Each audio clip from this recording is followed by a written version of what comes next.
ওই বড় ভাইয়ের কাছে জবাব চাস? কে দিছে তোর এই অধিকার? কে দিছে তোর অধিকার? তুই হিসাব চাস? কেন হিসাব চাইবি? কেন তুই হিসাব চাইবি? আসলে আমার কোনো অধিকার নাই মা।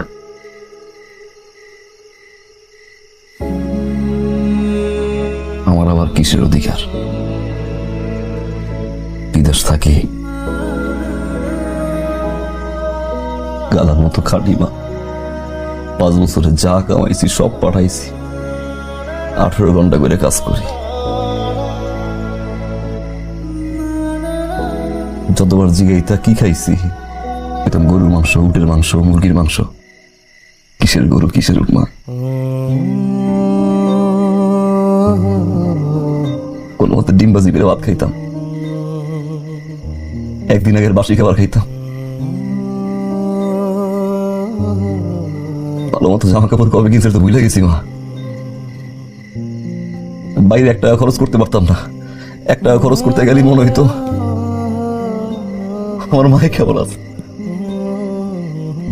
আমার বড় ভাই, আমার ছোট ভাই, আমার পরিবারটা কেমন আছে।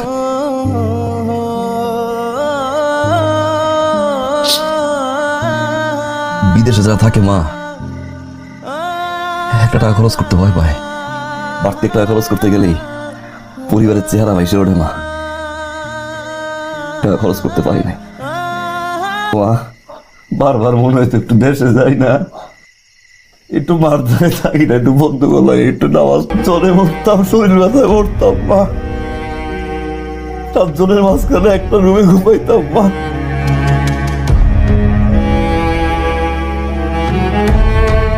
আসলেই তো আমার কোনো অধিকার নাই। আমার টাকার হিসাব আমি চাবো কেন? আমি তো প্রবাসী, টাকার মেশিন। যার সারা জীবন মানুষের জন্য টাকা চালাই যায়, নিজের জন্য কিছু পায় না। শরীর খারাপ থাকতো, মন খারাপ থাকতো, দেশে আইতে দিতাম, বাড়ির কাজ ধরবো, আইস না। বাবলুর টাকা লাগবে, আইস না। মার অপারেশন লাগবে, আইস না। ব্যবসার টাকা লাগবে, আইস না। মন চাইলেও দেশে আইতে পারি না মা। কত 5 বছর 1 টাকা 2 টাকা না, 40 লাখ টাকা পাঠাইছে অ্যাকাউন্টে। 40 লক্ষ টাকা। ওই 40 লক্ষ টাকা, 40 লক্ষ টাকা না আমার ঘর, আমার রক্ত মা, আমার ভবিষ্যৎ মা। ভাই তার বাচ্চার ভবিষ্যৎ চিন্তা করছে, আমার ভবিষ্যৎ চিন্তা করছে, আমার ভবিষ্যৎকে ভাবছে মা।